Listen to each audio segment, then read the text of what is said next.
Burkina Faso, un país sin litoral encajado en el corazón del Sahel, difícilmente figuraba en la primera línea de los informativos mundiales. Sin embargo, entre 2020 y 2025, su territorio se convirtió en el epicentro de una oleada castrense que derrocó a 4 gobiernos de África Occidental y desplazó a Francia, a Estados Unidos y a la Comunidad Económica de Estados de África Occidental de los espacios donde habían dictado la agenda desde la guerra global contra el terror.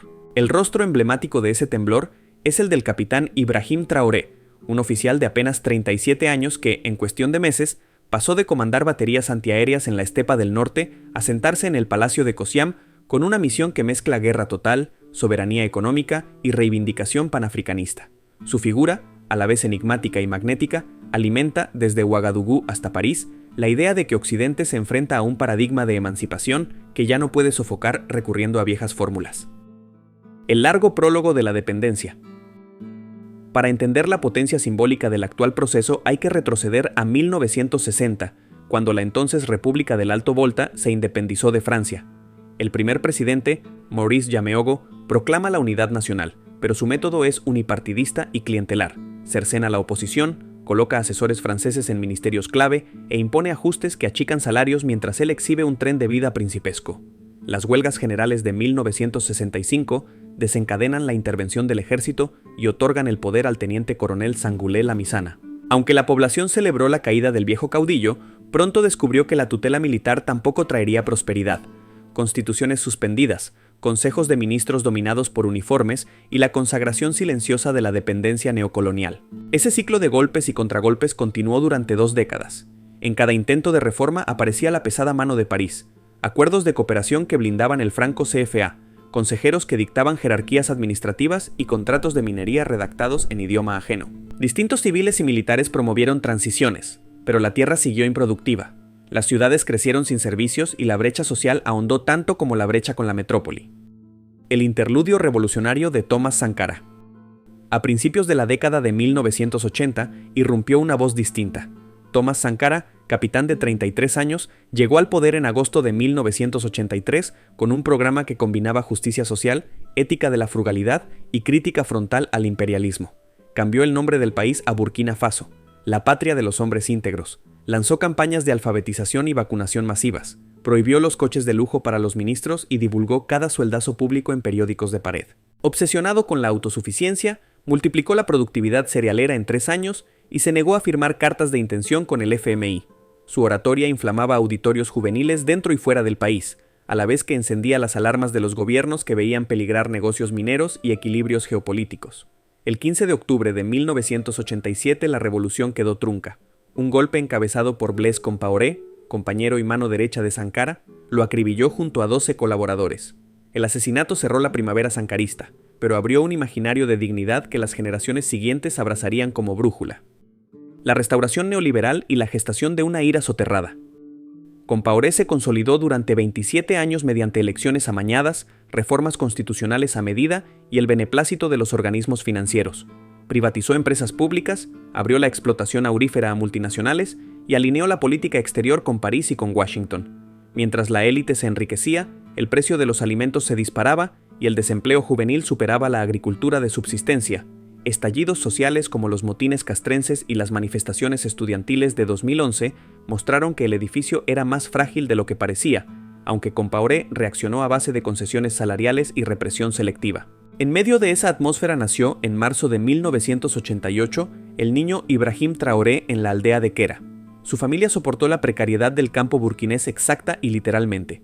Su generación creció oyendo cómo las promesas de Sankara habían sido estranguladas y cómo la vuelta al orden equivalía a escuelas sin pupitres, hospitales sin medicinas y cuarteles sin blindaje para enfrentar a los nuevos grupos yihadistas que penetraban desde el desierto.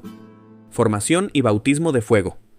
Traoré se graduó en la universidad pública como geólogo, pero pronto viró hacia la carrera castrense. La Academia Militar de Po, la misma que forjó a Sankara, lo envió a Marruecos para especializarse en defensa antiaérea antes de asignarlo a un batallón de Calla, en el conflictivo norte.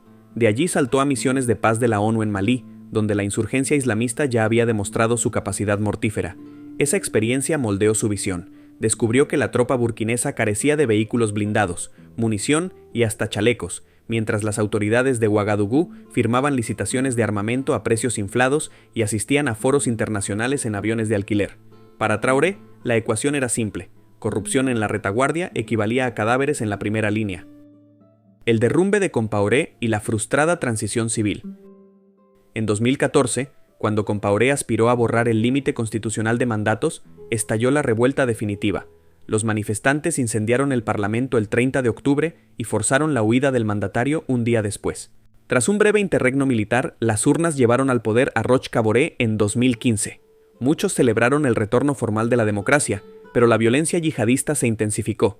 Decenas de municipios quedaron aislados y la cifra de desplazados superó los 2 millones. El ejército, mal equipado, se desgastaba en ofensivas estériles. La masacre de Inata, en la que 53 gendarmes cayeron emboscados en noviembre de 2021, se convirtió en símbolo del fracaso estatal. 2 golpes en un año, un capitán al mando. El coronel Paul-Henri Damiba depuso a Kaboré en enero de 2022, prometiendo que la milicia regeneraría la lucha antiterrorista. Traoré, ya capitán y comandante de artillería, le dio un voto de confianza. 8 meses bastaron para concluir que el nuevo líder replicaba los vicios del anterior: ascensos a dedo, retórica vacía y nulo alivio en el frente. El 30 de septiembre Traoré y un puñado de compañeros, entre ellos miembros de las Fuerzas Especiales Cobra, ocuparon la radiotelevisión nacional, los accesos al palacio y los depósitos de munición. 2 días más tarde, la alta jerarquía admitía su derrota y el capitán se convertía en presidente de la transición. Contra la tradición golpista africana, Traoré rechazó ascender a general o embolsarse un salario presidencial.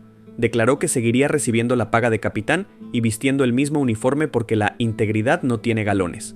El gesto, si bien simbólico, galvanizó a una juventud harta de la ostentación oligárquica y proyectó la imagen de un soldado pueblo más que de un señor de la guerra. Guerra popular y soberanía sobre el oro. Las primeras medidas fueron fulminantes. Se convocó a 50.000 voluntarios para la defensa de la patria. Civiles entrenados a toda prisa que patrullan aldeas, protegen convoyes y liberan soldados para choques directos. El dispositivo permitió estabilizar zonas clave, aunque tuvo un precio en denuncias de ejecuciones sumarias y desplazamientos forzosos. Paralelamente, la presidencia anunció que no negociaría con los yihadistas hasta imponerles la paz por la fuerza. El segundo eje fue económico. Burkina Faso es el 4º productor aurífero de África, pero casi toda la piedra salía sin refinar hacia fundidoras extranjeras. En noviembre de 2023 comenzó la construcción de la primera refinería estatal, diseñada para procesar 150 toneladas al año y crear reservas propias. 3 meses después se suspendieron las licencias de exportación artesanal para frenar el contrabando que drenaba divisas. Mineras de Canadá y de Australia amenazaron con arbitrajes. Las autoridades respondieron que estaban dispuestas a perder pleitos caros y ganar independencia. Ruptura diplomática y geometría variable de alianzas. Nada desató tanta atención internacional como la expulsión de las tropas francesas. En enero de 2023, el gobierno burkinés notificó que caducaba el acuerdo que permitía operar al destacamento especial de Camboinsin. En febrero, los últimos soldados franceses abandonaron el país, seguido del embajador y de varios medios financiados desde París. Acto seguido, Ouagadougou selló un pacto de asistencia con Moscú. Asesores y pertrechos rusos empezaron a llegar, y las redes sociales se llenaron de banderas burkinés rusas. La vecina Malí, gobernada por la junta del coronel Assimi Goïta, ya había tomado esa ruta. Cuando los militares nigerinos derrocaron a Mohamed Bazoum en julio de 2023, Traoré y Goïta advirtieron que cualquier intervención de la Comunidad Económica de Estados de África Occidental sería interpretada como declaración de guerra contra ellos. El paso siguiente fue abandonar de facto la CEDEAO y en julio de 2024 crear la Alianza de Estados del Sahel, un bloque de defensa mutua y cooperación económica entre Burkina Faso, Malí y Níger. China ofreció créditos para energía solar y comprará parte del oro refinado. Argelia abrió corredores logísticos hacia el Mediterráneo. Turquía negocia drones Bayraktar para reforzar la capacidad aérea. Europa y Estados Unidos han reducido la ayuda militar y redireccionado la asistencia humanitaria a ONG neutrales, mientras tratan de calibrar sanciones sin hundir a una población ya golpeada. El fantasma del magnicidio. Desde su investidura, Traoré ha denunciado casi una veintena de complots contra su vida. Cada anuncio desata protestas multitudinarias en Ouagadougou y en otras capitales africanas. Miles de jóvenes portan retratos del capitán y pancartas que acusan a la OTAN africana de querer destruir el despertar saheliano. Esos episodios realimentan la narrativa de cerco imperial y aseguran cohesión interna, pero también intensifican la tensión diplomática.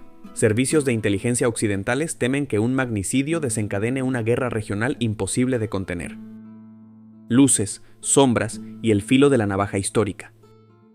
Los efectos palpables de la era Traoré todavía se miden en magnitudes contradictorias. De un lado, la recaudación fiscal aumentó gracias al control del oro. Los contratos opacos se recortan. Los mercados de Ouagadougou reciben cereales de zonas antes ocupadas. Del otro, los ataques yihadistas continúan, especialmente en la franja oriental. Los desplazados no bajan de 2 millones y las ONG denuncian restricciones a la prensa y arrestos de opositores. La nueva constitución prorrogó 5 años la transición y habilitó al capitán a postularse a la presidencia. Sus críticos ven en ello la semilla de un poder perpetuo, aunque los seguidores insisten en que primero hay que reconquistar cada centímetro del país. El temor que Traoré despierta en cancillerías y cuarteles occidentales no reside en la dimensión bélica de Burkina Faso, un país con presupuesto minúsculo, sino en el efecto demostración. Si un estado pobre, sin salida al mar y asediado por insurgentes logra expulsar a las fuerzas extranjeras, recuperar sus minas y sobrevivir a la tormenta diplomática, ¿qué impediría que otros imiten la fórmula? A eso se añade la memoria de Sankara. Donde antes hubo un mártir solitario, hoy se erige un triángulo militar dispuesto a desobedecer organismos regionales y a sellar alianzas alternativas. Epílogo abierto. Burkina Faso se mueve en una cuerda floja, entre la promesa de una emancipación real y la amenaza de repetir el ciclo de caudillos verdes olivo. El desenlace dependerá de si el capitán materializa la paz territorial sin dilapidar la legitimidad obtenida, o si, atrapado por la lógica de los fusiles, termina burocratizando la rebeldía. Por ahora, la sola irrupción de Traoré ha devuelto al Sahel la capacidad de dictarse a sí mismo, y mientras la sombra de Sankara vuelve a recorrer las aldeas, las potencias que antes imponían recetas descubren que el miedo ha cambiado de bando.